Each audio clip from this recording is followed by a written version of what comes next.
Hello, I'm Hannah, and this is Hannah's Books. Welcome to Tag Tuesday. Today, I thought I'd try to answer the lovely questions of the Behind the Booktube tag that's been going around lately, created by Shelley Swearingen and inspired by a video by Jennifer Brooks. It seems like a great tag for me to do right now as I think about ways to get myself back to a regular presence here on Booktube. So let's get straight to the questions. First off, what has surprised you the most about Booktube? As soon as I ran across Booktube as a thing to watch, initially through Katie of Books and Things, I think, I started hearing on everyone's channels how wonderful the community was. And then the more I watched, the more I realized that it was actually true. And that's what inspired me to make an account where I could leave comments on people's videos and join that community to a degree. And I soon decided to make a few videos of my own and was honestly taken aback by how deep that community felt, even when I was just starting to dip my toe in. Pretty remarkable. And I know it's the surprise almost all of you have used in answering this tag, so I'll give another one, a bit off to the side, as they say. One of the biggest surprises for me, which most of you probably don't know, is that I've managed to find two pretty radically different audiences here. In addition to the more or less regular Booktube videos that I usually do, I occasionally film myself sharing readings of some of my favorite stories. On the whole, these videos are not particularly popular. I absolutely adore practicing the stories and making the recordings, and don't care at all that only a small portion of my particular Booktube friends watch them. I would stop, I think, if they told me they actively hated that I posted them, but that hasn't happened either. What has happened is that a couple of those videos, for reasons I don't fully understand, have gone viral. One has gotten more than 35,000 views. I filmed myself performing a Flannery O'Connor story and posted it. As usual, a handful of my regular viewers said really nice things, but most people just waited for my next video when I would talk about what was on my nightstand, etc. Just fine. But then, months afterwards, when public television in the United States showed a wonderful new documentary about O'Connor, people looked her up on YouTube and found my video. Then, when the school year started up later on, a ton of students ran across it. The people who watched that video, or one of the other audiobook-style narrations, were not people who subscribed, or much less watched my regular Booktube videos, but their comments brought me so much joy. People who were struggling with the story, sometimes because they were just learning English, or because they had dyslexia or other disabilities that affected their reading, or just because they were baffled by the accent and culture shown in the story, told me that my reading helped them appreciate the story in a way that they couldn't before. That made me feel just amazing. That idea of bringing people who aren't already obsessed with reading into the fold. The next question is about how we balance reading and Booktube with the rest of our lives. I have no idea right now.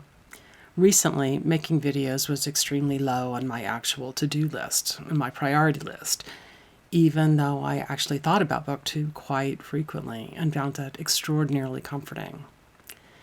Now that my situation has changed and I'm trying to figure out how to re-enter Booktube, I've decided to do sort of a quick start this week where I try to post videos on most days, just for a week or so.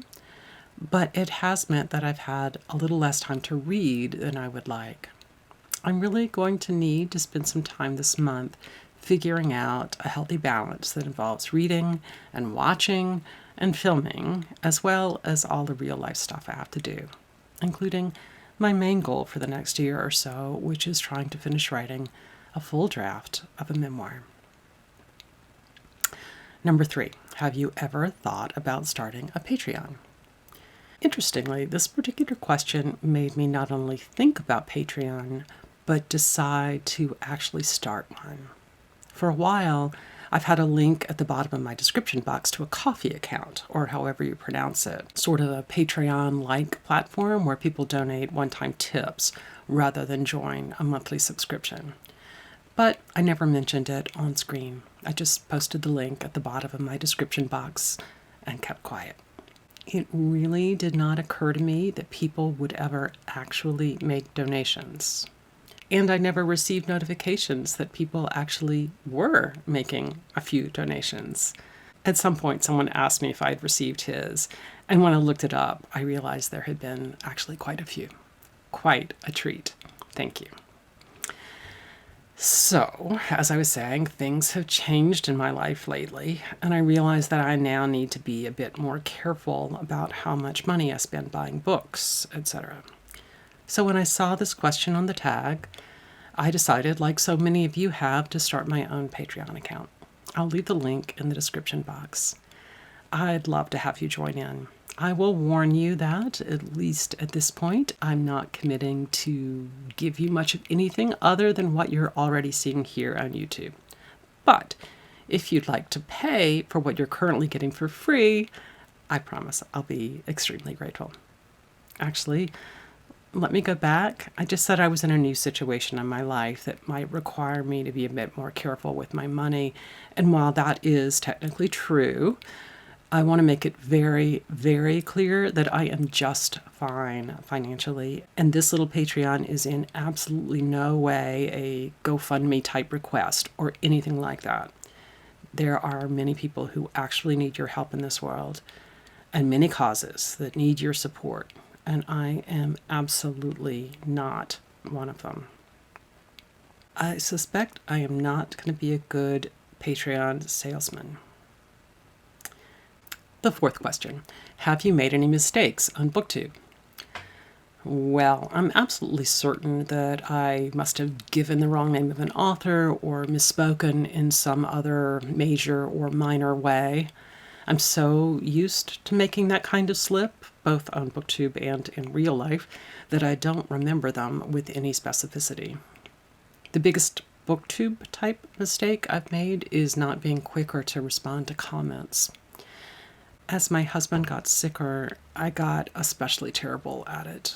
And while I think most of you understand why I must have seemed like I was ghosting you, the comments meant so much to me that I really wish I had found some way to respond, even if it'd just been hearts on all the videos or something. I don't really look back with horror at the mistake, but I do want to do a lot better now, partly because that's the number one way of connecting with all the amazing people here and getting to know new friends. There are also a few times when I've made a decision that I later decided was a mistake. For example, there was one time when I was abundantly clear about my disinterest in a particular mid-century author, and I followed that admission with a long discussion of a particular biography of that author, which had just gotten a whole lot of negative attention. I thought I was being honest about the fact that I couldn't talk about the subject of the biography in any knowledgeable way, even though I followed the biographer's story I was talking about in gory detail, and had spent a lot of time thinking about what had happened with the biography and what he had written in it. Looking back, I realized that there was no need to talk about my disinterest in the novelist himself and his work. I could have just talked about the biographer and his work. It was a mistake, and I got attacked in a few comments for my ignorance. Not that it was unfair, but honestly, my ignorance about the initial author had exactly nothing to do with what I was claiming in the video. But I could have avoided some heartache if I hadn't made that somewhat irrelevant admission. I think I felt really safe at that point, being fully forthcoming about my weaknesses. Before that video, I'd had very few people who were not BookTube regulars, or even more or less regular viewers of my particular channel come watch my videos. If I'd realized what a different world it is out there, and that I was potentially exposing myself to that world with that particular video, I probably wouldn't have been brave enough to post it at all. And that would have been an even bigger mistake. learning to stick my neck out just a bit in public to absolute strangers, and also having some practice learning to change my mind sometimes, also in public and to absolute strangers, has been one of the biggest gifts of BookTube, honestly. Maybe as important even as all the love and friendship I've gotten here. Question 5. Do you have any advice for new booktubers? I'll give you a piece my husband gave to me right when I was first thinking about starting a channel. I was coming up with very specific and anonymous names for a possible channel, assuming I might just post a handful of videos without showing my face, about books and perhaps yarn, and mostly I just would watch other people's videos and make comments on those videos. David talked me into thinking more expansively and not hiding who I was.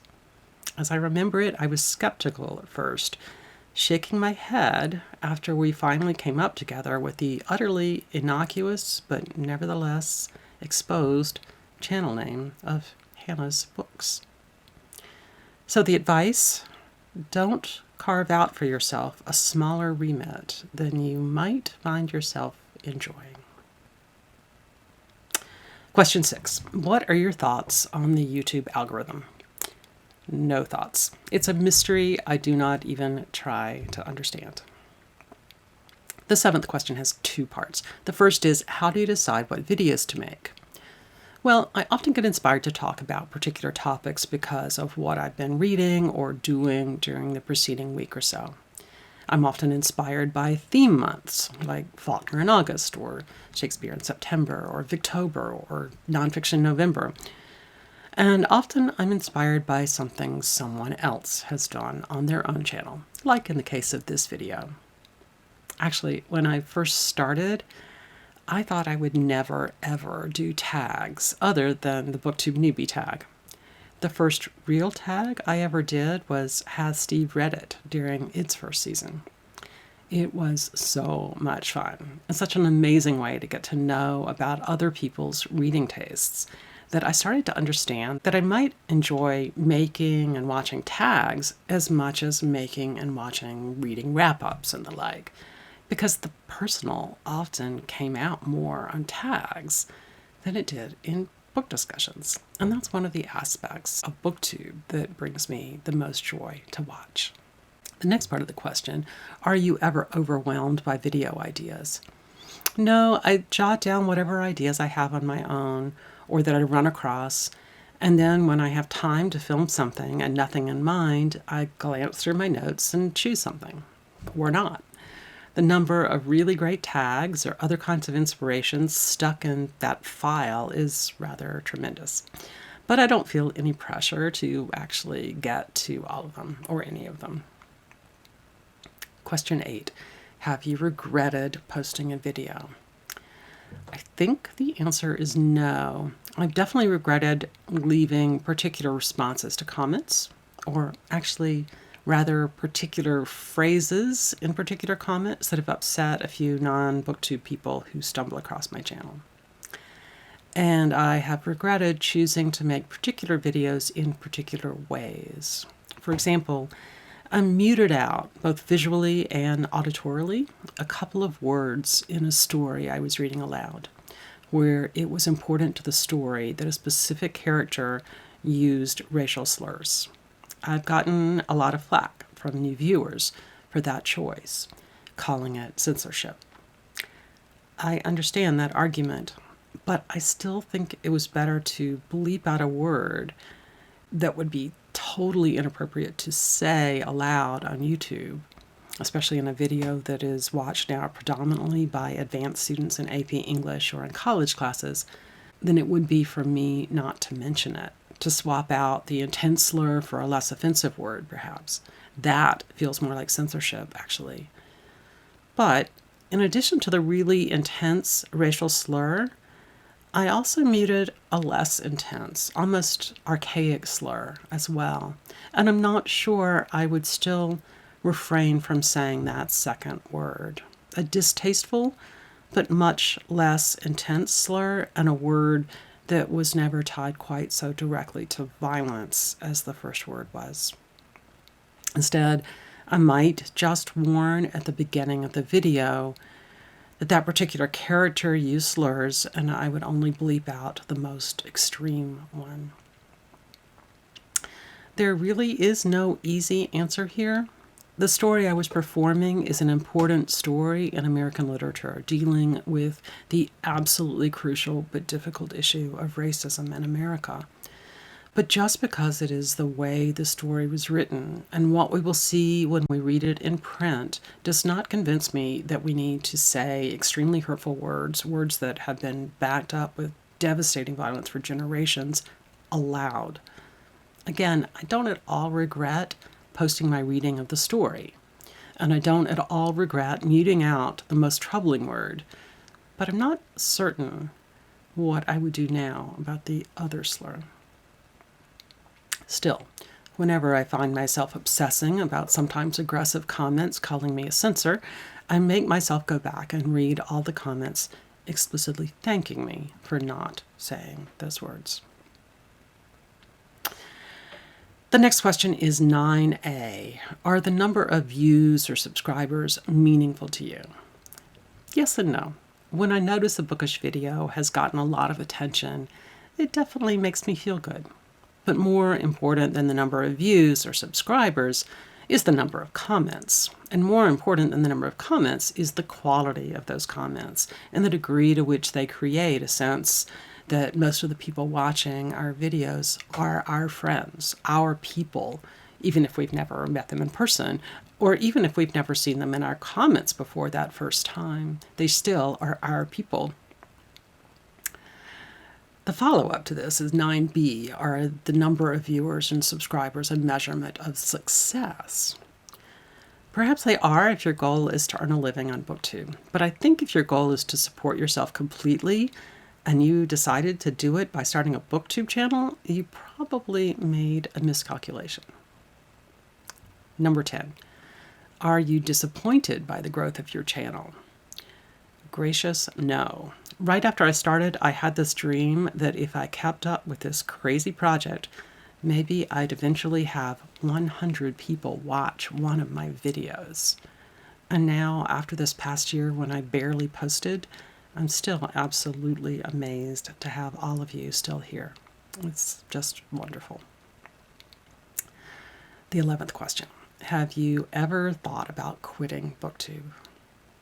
Well, in my very first post, the Booktube newbie tag, I said that I had a family situation that I knew might make it hard to be consistent on BookTube.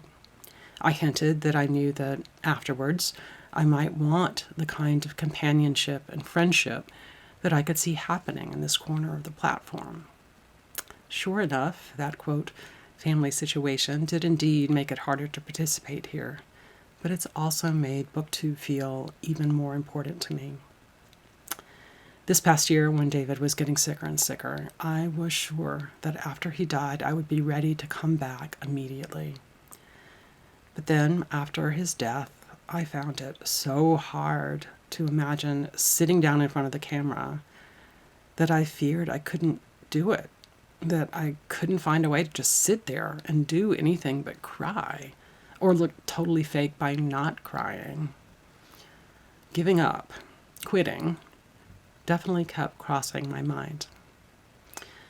But I eventually made a plan to make myself a calendar of really frequent posting for a couple of weeks just to get me back in the swing of things. And this past week, I've been doing exactly that, posting not every day, but pretty close. And I promise that this schedule won't continue. Probably 2 or 3 times a week will be a better fit for me as time goes on. But this little blitz of video making this week has definitely reminded me of how I actually can make this process work in my life. And it no longer seems as scary as it did a few weeks ago. So I don't think you'll be getting rid of me anytime soon. Okay, on to 12A. What are your most touching comments? I can't even tell you how much it meant to me to have all the stunning support from y'all when David was at his sickest and then right after he died. A few of you are widows and widowers, or have partners who are very ill, or are ill yourselves, and the comments from y'all left me speechless. 12B is one of the most negative comments. Honestly, I've been very lucky to get very, very few negative posts. I'll mention one that made me feel really terrible, written by a stranger who clearly wasn't trying to be really hurtful. The comment was on the very short video I just mentioned about David's death. Let me back up and say that I decided to make that video because a few of my BookTube friends are also friends on Facebook, my personal Facebook, and I knew they would see the news there and might decide to share it here on BookTube. But I wanted to be the one to tell all of you myself. So I sat down and only filmed for a minute or two. A commenter said, in a fairly kind way actually, that I should get off social media and surround myself with my family and friends as I grieved. In a way, the commenter was absolutely right. What I needed most was the support of my friends and loved ones. But to be honest, that was exactly what I was looking for in that video. Love and support from my friends here. What didn't occur to me was that so many absolute strangers would watch that short video and comment as well. If I had realized how big the audience would be, I absolutely would not have posted that video. And yet, with the exception of that one comment, a comment that was in no way cruel but did sting a bit, I received so many loving and personal responses that were just so generous and kind from BookTube friends, from BookTube people I didn't know, and from all these strangers on the internet that were so, so kind to my family at a time when support, even of strangers, meant more to me than I would ever have expected. Just those little words they wrote mattered. Even when I had no idea who the people were or how on earth they found that video or why they chose to watch a video like that. And then I thought about some of the other people who have struggled somewhat openly on this platform. Just the other day, Randy Ray mentioned how grateful he was for the kindness he himself had received. Then I thought about watching how people turned up, literally, to help Shanti Standfast. And then watching what happened here on BookTube after Janelle died and after Pax died. I feel so lucky to have found this place full of people like all of you. Well, I'm just going to stop there. Thank you so much for putting this tag together, Shelley. And of course, thanks to all of you for joining me here today. See you again soon here on Hannah's Books.